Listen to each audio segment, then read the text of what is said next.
ওই মাছের মাথাটার সঙ্গেই আমি আজকে পেঁপে মুড়ি ঘন্ট করব।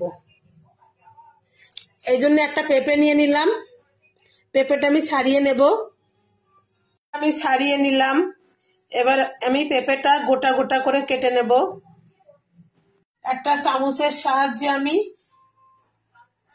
বীজ করা ফেলে দিলাম। এবার আমি কেটে নেব। পেঁপেটা আমার গোটা গোটা করে কাটা হয়ে গেল। আমি আলু নিয়ে নিয়েছি একটা গোটা, ওটা ছোট ছোট করে কেটে নিলাম টুকরো করে। মাছের মাথাটা আর একটা মাছ নিয়েছি, ওটাও হলুদ দিয়ে দিলাম পরিমাণ মতো। স্বাদ মতো নুন মাখিয়ে নেব। একটা কড়াই নিয়ে নিয়েছি, তেল নিয়ে নিচ্ছি ভাজার জন্য। এটা গরম হয়ে গেছে, মাছ ছেড়ে দেব। মাছের মাথা ছেড়ে দিলাম, আর মাছটাও দিয়ে দিলাম। এদিকে নাড়ি ভুড়িটাও দিয়ে দিলাম, নাড়িটা তেলটা ভালো করে ভেজে নেব। আমি উল্টিয়ে দেব।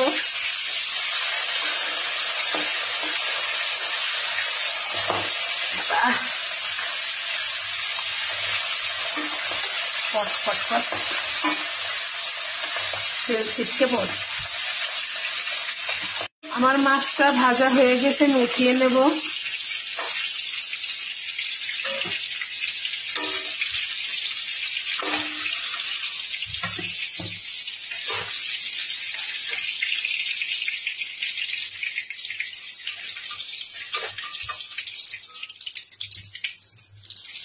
আমার ভাজা হয়ে গেল মাছের মাথার মাছটা। আমি ওই তেলের মধ্যে আলুটা ভেজে নেব।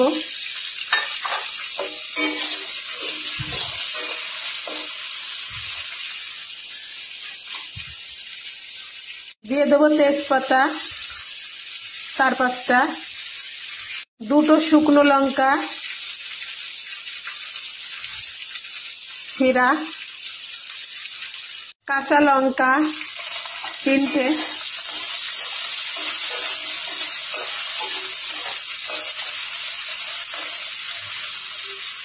আলুর ভিতরে বড়িও দিয়ে দেব, ভেজে নেব।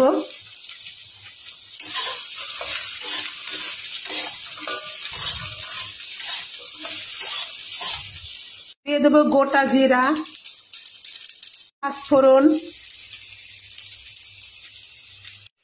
কড়াইশুঁটি,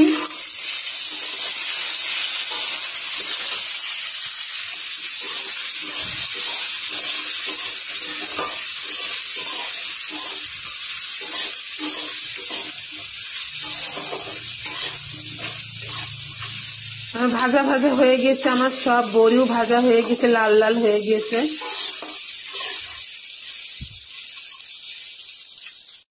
আমি গোটা রসুন দিয়ে দিলাম, কোয়া রসুনের কোয়া। রসুন খাওয়া ভালো। পরে আমি গোটা পেঁপেটা কাটা ছোট ছোট করে ওটা দিয়ে দিলাম।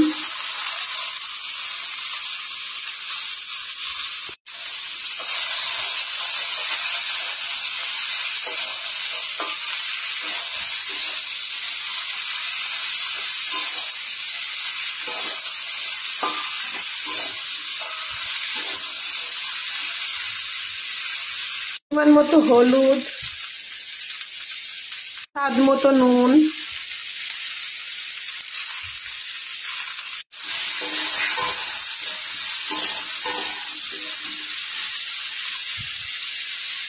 জল দিয়ে দেবো উষ্ণ।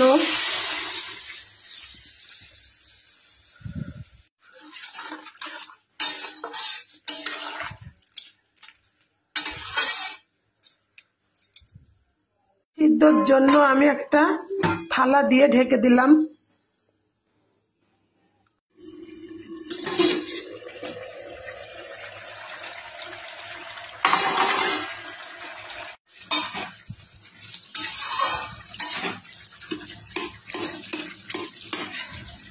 আদা বাটা,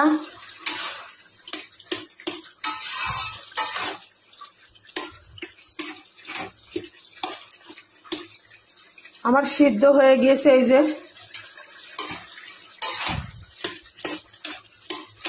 একদম সিদ্ধ হয়ে গেছে।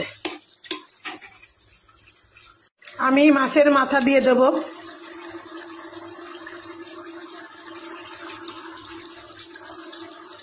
মাছটাও দিয়ে দিচ্ছি। মাছের মাথা একটু কম হয়ে যাচ্ছে বলে একটা মাছ দিয়ে দিয়েছি।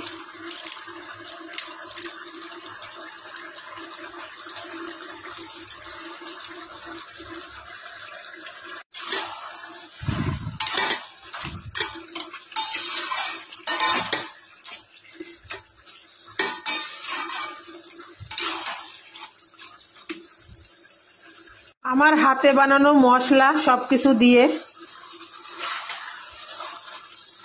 বিরিয়ানি মশলা,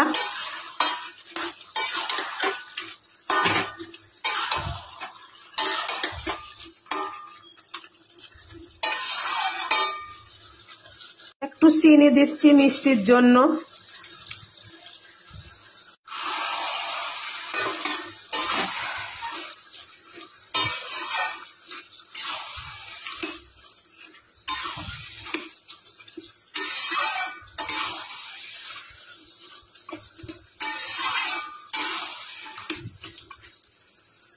সব শেষে আমি একটু ধনের পাতা ছিটে দেব। ধনের পাতা, ধনের পাতা দিয়ে ভালোই লাগে খেতে।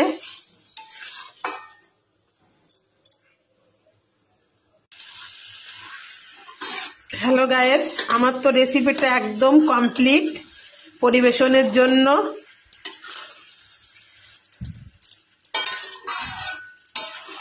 আপনারা এভাবে ট্রাই করবেন বাড়িতে।